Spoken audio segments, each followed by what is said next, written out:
this, the way to explain this is, if you come from a World of Warcraft background like I have, almost every World of Warcraft player will know exactly what I'm talking about when I say that oftentimes things in World of Warcraft is done purely for cool's sake. So this is a cool thing to do right now. It's going to be like really awesome to see this happen in a cinematic. And well, then we'll just kind of forget about it, or we won't ever really explain it, or if we're ever going to explain it, it's going to be years and months and decades later, and we're probably going to change it later on. So it's sort of like whatever is cool and can really make a cool moment right now is prioritized over whatever makes sense. The best example I have of this is the burning of Teldrassil. Very cool moment. It looked cool in a cinematic. The problem was with the follow-up. Because everything that followed from that moment forward, it was very clear that they did not plan further than the burning of the tree. Because they clearly wanted to redeem Sylvanas. They wanted Sylvanas to be like a hero again. But you don't redeem someone that is that bad. Like, someone who committed genocide can't be redeemed. That's a step too far.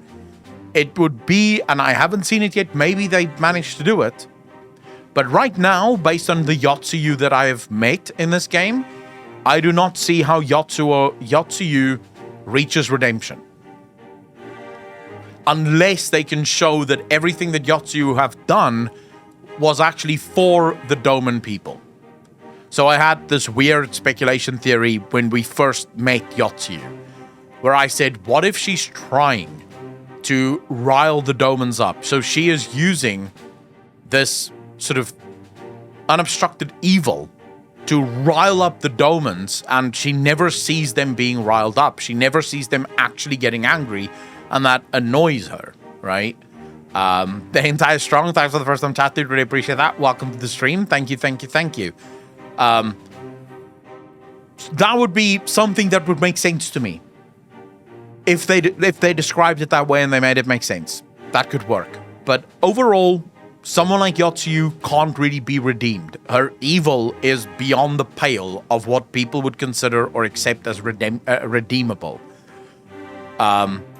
It's just funny to me that even the smallest things, so in literally a cinematic just earlier, like 10 minutes earlier, we saw a cinematic of Yotsuyu killing a bunch of turtle boys and then looking down at a sword on the ground, a samurai sword, and suddenly getting this idea of, perhaps this is not too bad, when she saw the sword. What was the purpose of the sword? Why was she focusing on the sword? Well, it's a treasure, but what makes it important?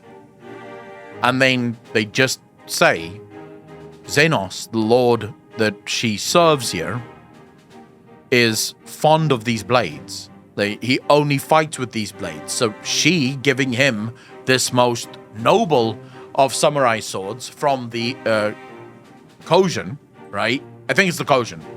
The turtle boys are called Kojin, right? This is going to mean something, and she's going to get even greater favor from him for giving him that blade. This is not something that you have to explain, is it? You could just have left it. It could just have been a sword and no one even cares. But they take they're so painstakingly careful to ensure that every element of the story is answered when the answers has to be given.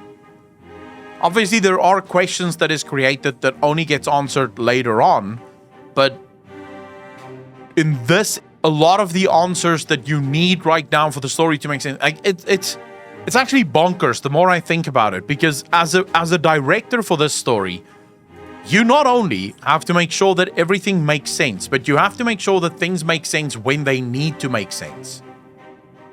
Like, you have to start thinking about this in terms of, if you were writing the story, you can't just give people all of the answers up front, because then there's no mystery. But if you don't give people the answers when the answers is necessary, the mystery means nothing, because the mystery becomes unbelievable. And again, we can go back here to World of Warcraft as the prime example of this. If the book Shadowlands released prior to the launch of Shadowlands, the expansion of Shadowlands would have hit very differently. The problem was it didn't.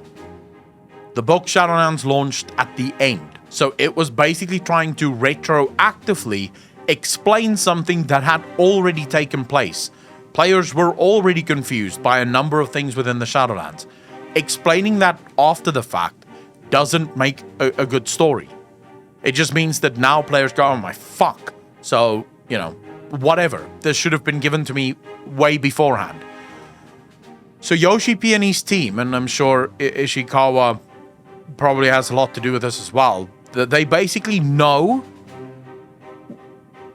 they have to keep track of every single story hook that they've created. Then they have to make sure that you have the relevant information before a relevant story hook comes up, but not so early that it kind of destroys any sort of reason to want to keep playing. Dude, that's fucking insane. It's insane.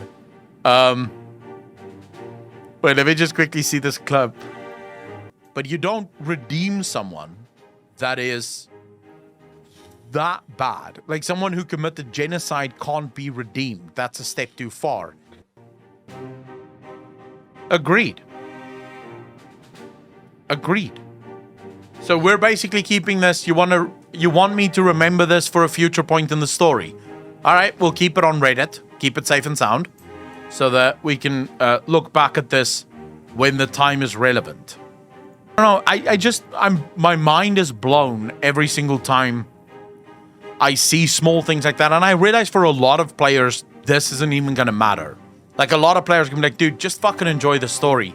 But as someone that have spent most of my life playing RPGs, loving stories in video games, really getting sucked into video games like no other media can do, I am of the opinion that the greatest media to date in the existence of man to tell stories through is video games. I believe they're better than books, better than movies, better than series. And the reason for it is a game can be a book in motion. The same amount of detail that you can put in a book, you can put in a game. And you can do it really well. So for me, games is like the ultimate way of telling stories. And I love that.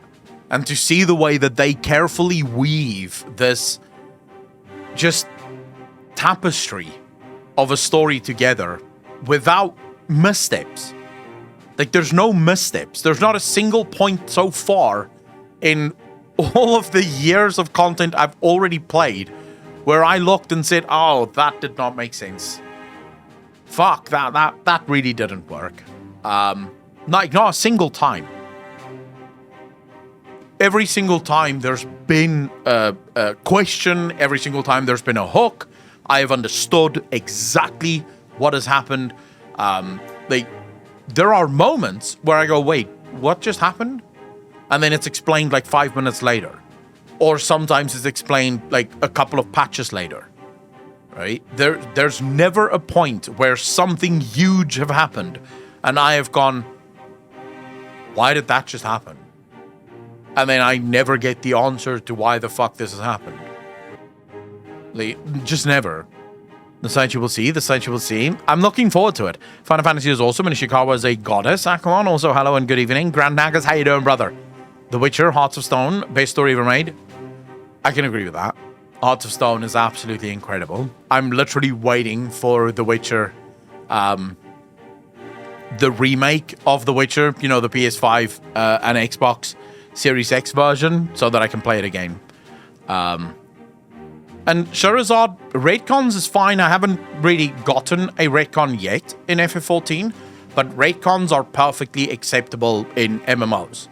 The question is, how do you deal with a retcon?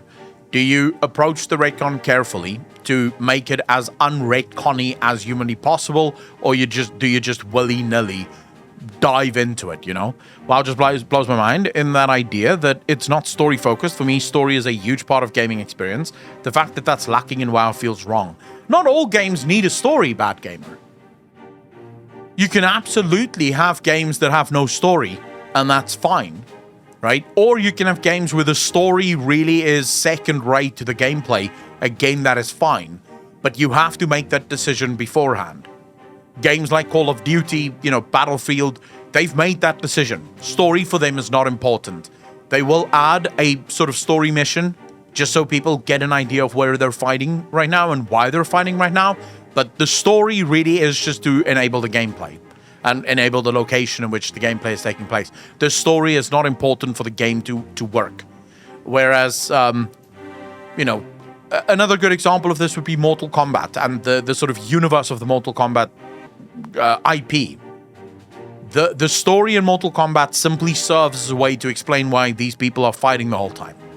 The story itself is not the be-all and end-all of the game.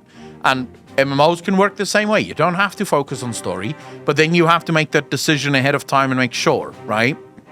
I can't think of any egregious retcons that we can speak of now in front of Echo. They're mostly minor. Well, let's just wait and see. Architect, thank you for the follow, dude. Really appreciate that. Welcome to the channel. Thank you, thank you, thank you. Anyways, I just wanted to share with you guys how blown away I am by just the sheer story here. FF14 Ower, thanks for the first time chat, dude. Really appreciate that. Final Fantasy XIV excels in diligent connecting older stuff and making it fit into the new or retcon. And when they decide to change something, to look on what they have and threads they left, and which they can use for the purpose of making it make sense. So far, I get the same feeling. It's just careful planning. That's really all that's important, is to carefully plan your next step.